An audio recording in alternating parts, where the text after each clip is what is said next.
Bonjour à tous et bienvenue donc pour une nouvelle vidéo de Point Lecture. Donc tout d'abord, je suis très contente de vous présenter ma bibliothèque derrière moi qui est enfin montée. Il reste simplement les portes vitrées à mettre devant la grande partie qu'il y a là. Mais voilà, je suis enfin contente d'avoir tous mes livres devant moi.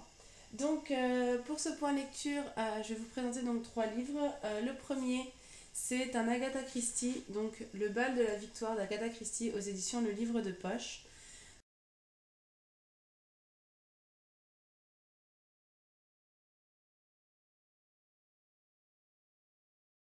Donc c'est un recueil de nouvelles d'Hercule Poirot. Voilà, il y a une dizaine de nouvelles à peu près dedans. Chaque nouvelle fait même pas une trentaine de pages. Ça se lit très très rapidement. C'est le genre de livre que je lis quand j'ai plus trop envie de lire en fait. Voilà, quand j'ai une baisse d'envie, je me prends un Agatha Christie. Euh, L'inconvénient en fait de ce genre de recueil, c'est que moi je me souviens d'aucune histoire en fait. Au bout d'un certain temps, ça fait un petit bout de temps que je l'ai lu déjà. Je serais incapable, s'il y a une histoire dont je me souviens à peu près bien, mais sinon les nouvelles, comme c'est trop court, ça rentre et ça sort. Mais j'avais quand même le souvenir d'avoir bien aimé, surtout au début, puisque après en fait l'inconvénient quand on enchaîne les enquêtes d'Hercule Poirot, c'est qu'au bout d'un certain temps on retrouve un peu toujours le même schéma narratif dans celui-ci notamment, on a un petit peu la tendance du c'est le paraplégique qui a fait le coup. En gros, c'est une phrase qui dit que voilà, c'est toujours la personne la plus insoupçonnable et la plus innocente qui est le coupable.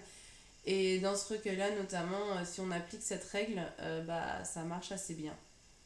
Donc, c'est un petit peu dommage. Mais sinon, j'avais bien aimé. Je pense par contre que la prochaine fois, je prendrai plutôt des romans plutôt que des recueils de nouvelles. Donc le deuxième livre que j'ai lu, c'est Delirium de Lorraine Oliver aux éditions Hachette dans leur collection Black Moon.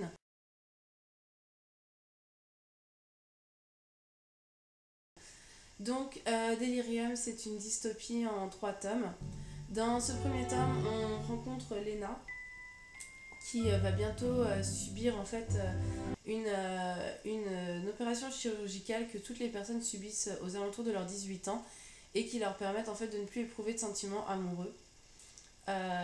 Et en fait, elle est très heureuse en fait de bientôt pouvoir avoir cette intervention puisque l'amour est considéré comme une maladie qu'elle-même a souffert par rapport à son enfance de personnes qui étaient atteintes de cette maladie. Euh, et donc, elle a vraiment hâte de pouvoir rentrer dans le monde des adultes, entre guillemets. Sauf que le jour de son intervention, ça va mal se dérouler et elle va faire la rencontre d'un garçon et elle va en tomber amoureuse. De là va s'en suivre un conflit intérieur et puis après avec d'autres personnes, puisqu'elle elle est quand même bien ancrée dans le système et c'est pas forcément évident pour elle de faire face à ça. Au niveau du livre, qu'est-ce que j'en ai pensé? Alors moi, c'est un petit peu mitigé dans le sens où on retrouve toutes les ficelles classiques des dystopies qui marchent, il n'y a pas de souci. Euh, je lirai la suite avec plaisir. Après, quand je sais pas trop, j'ai les tomes 2 et 3 qui m'attendent.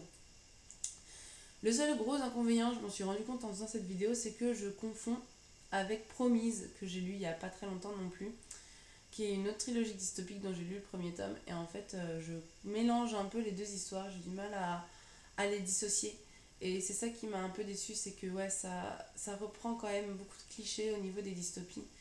Et c'est ce qui fait que c'est pas vraiment une histoire hyper originale de par ces points-là. Ça m'a également fait penser au livre Le Passeur que j'avais lu quand j'étais très jeune, quand j'étais au collège, où il y a cette idée de prendre des pilules pour enlever les sentiments, etc. Mais bon, ça passe, ça reste un bon moment de lecture et je pense quand même que je lirai la suite. Ensuite, j'ai lu Le Hobbit de Tolkien, donc dans cette superbe édition que je ne saurais même pas vous citer.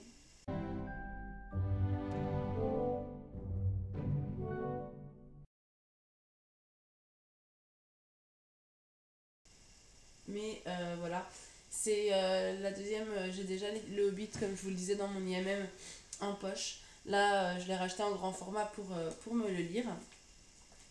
Donc le Hobbit, pour ceux qui connaissent pas, donc en fait on rencontre Bilbo Baggins, qui est un hobbit, donc un semi-homme, qui vit tranquillement sa petite vie dans une plaine, dans sa petite maisonnée. Voilà, les hobbits, ça aime pas les aventures, ça aime pas, voilà, ça aime leur routine pépère, ça aime bien manger, leur petit lit douillet. Et un jour, il va se retrouver embarqué dans une aventure accompagné de 13 nains et de Gandalf, un magicien, pour aller récupérer l'or des nains sous la montagne qui a été pris d'assaut par un dragon, Smaug. Et donc, il se retrouve plus ou moins de gré ou de force embarqué dans cette histoire. Et voilà, on suit ensuite les péripéties de ce groupe. Je l'ai relu parce que j'avais vu le second film quand il est sorti au cinéma, que ça m'avait vraiment donné envie de lire la fin, puisque ça s'arrête juste à un moment intenable. Ça m'a beaucoup surprise parce que je me souvenais pas du tout que le livre était aussi simple à lire par rapport au Seigneur des Anneaux que j'avais réessayé il y a pas si longtemps que ça et qui est vraiment quand même voilà un livre pas forcément facile à aborder.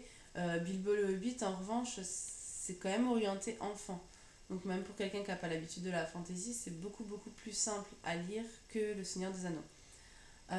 Également par rapport au livre, bon bah en fait je me souvenais pas qu'il y avait autant de différences, mais j'étais très contente de lire, je l'ai lu très très très vite. En plus comme c'est une super belle édition, bah c'est pas voilà tourner les pages, c'est vraiment ça donne vraiment envie oui justement de tourner les pages et donc voilà j'attends du coup le troisième film avec impatience pour en voir la fin.